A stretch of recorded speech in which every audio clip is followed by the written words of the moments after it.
Ram Gopal Varma school నుంచి వచ్చిన తాజా చిత్రం శారీ.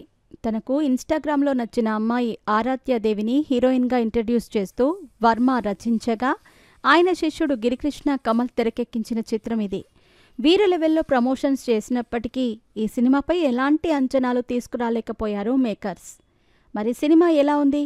వర్మ మార్క్ ఎంటర్‌టైన్‌మెంట్‌ని అందించగలిగిందా లేదా అనేది ఇప్పుడు చూద్దాం. కథ విషయానికొస్తే, పార్కులో పక్షులను ఫోటోలు తీస్తూ ఉండగా పసుపు రంగు చీరలో కనిపించిన ఆరాధ్యాదేవిని తొలిచూపులోనే ప్రేమిస్తాడు రషీద్ అలియాస్ కిట్టు. ఆమెను ఇన్‌స్టాగ్రామ్‌లో ఫాలో అయ్యి మెసేజ్ చేసి ఆమెకు ఫోటోషూట్ చేస్తానని ఆశ చూపి ఆమెకు దగ్గరవ్వాలనుకుంటాడు. కట్ చేస్తే కిట్టు అసలు నైజం తెలుసుకున్న ఆరాధ్య అతడిని దూరం పెడుతుంది. ఆ తర్వాత జరిగిన సంఘటనల సమాహారమే శారీ చిత్రం. సైకోగా సత్యయాదవ్ పర్ఫార్మెన్స్ చూస్తే కొన్ని ఫ్రేమ్స్లో భయమేస్తుంది కూడా. ఒక నటుడిగా అతడు పాత్రలో జీవించిన తీరు ఆశ్చర్యపరుస్తుంది. మరీ ముఖ్యంగా తన్నులు తింటున్నప్పుడు సైకోటిక్ బిహేవియర్ ఎస్టాబ్లిష్ చేసే విధానం ఖచ్చితంగా అలరిస్తుంది. ఆరాధ్యాదేవికి ఇది మొదటి సినిమా కాబట్టి ఆమె నటన గురించి పెద్దగా చెప్పుకోదగ్గ స్థాయిలో ప్రతిభ కనబరచలేకపోయింది. ఇన్‌స్టాగ్రామ్‌లో మోడలింగ్ చేసిన ఎక్స్‌పీరియన్స్ ఉండటంతో ఎక్స్‌ప్రెషన్స్‌తో మాత్రం అలరించే ప్రయత్నం చేసింది. కానీ ఎమోషన్స్‌ని పండించటంలో మాత్రం విఫలమైంది.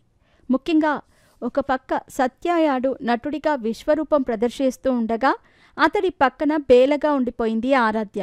మిగతా సహాయ పాత్రల్లో సాహిల్, కల్పలత, అప్పాజీ అంబరీష్ తదితరులు పర్వాలేదనిపించుకున్నారు. శబరి సినిమాటోగ్రఫీ వర్క్ తప్ప సినిమా మొత్తంలో చెప్పుకోదగ్గ అంశం ఒక్కటీ లేదు. శబరి మాత్రం వర్మ మార్క్ ఫ్రేమ్స్తో ఆకట్టుకున్నాడు.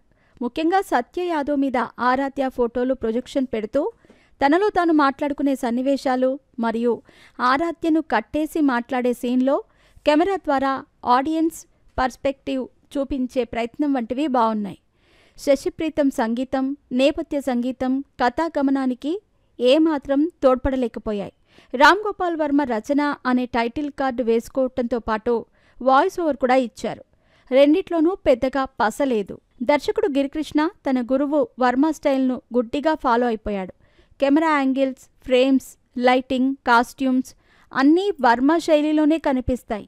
అయితే ప్రమోషనల్ కంటెంట్లో కనిపించిన అతి హింసాత్మకమైన సన్నివేశాలు, అమ్మాయిని ప్రొజెక్ట్ చేసే సన్నివేశాలు సినిమాలో కనిపించకుండా స్వీయ నియంత్రణ చేసుకోవటం అనేది కాస్త మంచి పని. అయినప్పటికీ ఇది చెడు అని చూపించటానికి చెడును మరీ అంత పతాక స్థాయిలో చూపించాలా? ఆ అతిశయానికి విజువల్ రీప్రజెంటేషన్ అవసరమా అనేది దర్శకుడు తనను తాను ప్రశ్నించుకోవాల్సిన విషయం.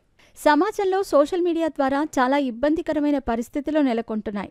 ముఖ్యంగా అమ్మాయిలు ఈ మాధ్యమాల ద్వారా లెక్కలేనన్ని ఇబ్బందులు ఎదుర్కొంటున్నారు అనేది ముమ్మాటికి నిజమే. అయితే వాటికి దూరంగా ఉండాలని మెసేజ్ ఇచ్చే సినిమాల్లో ఆ హింస స్థాయిని మరీ పతాక స్థాయిలో ప్రేక్షకులు ఇబ్బంది పడేలా చూపించాల్సిన అవసరం లేదు. ఆ ఇంపాక్ట్ ఎలా ఉంటుంది అనే విషయం ప్రేక్షకులకు అర్థమయ్యేలా చెప్పగలిగితే చాలు. ఈ విషయం వర్మ లాంటి లెజెండరీ ఫిల్మ్ మేకర్కి ప్రత్యేకంగా చెప్పాల్సిన అవసరం లేదు. మరి ఎందుకీ పైత్యం? ఎందుకీ పరిధి దాటి అమ్మాయిల మీద జూమ్ షాట్స్ అనేవి వర్మ అండ్ టీమ్కే తెలియాలి. వర్మ మీద అపారమైన గౌరవం, ఆరాధ్యాదేవి అర్ధనగ్న రూపాన్ని తెరపై చూపించాలన్న తపన, ఒక టబ్ పాప్కార్న్, కొంచెం ఓపిక ఉంటే తప్ప శారీ చిత్రాన్ని థియేటర్లో 142 నిమిషాల పాటు చూడలేం.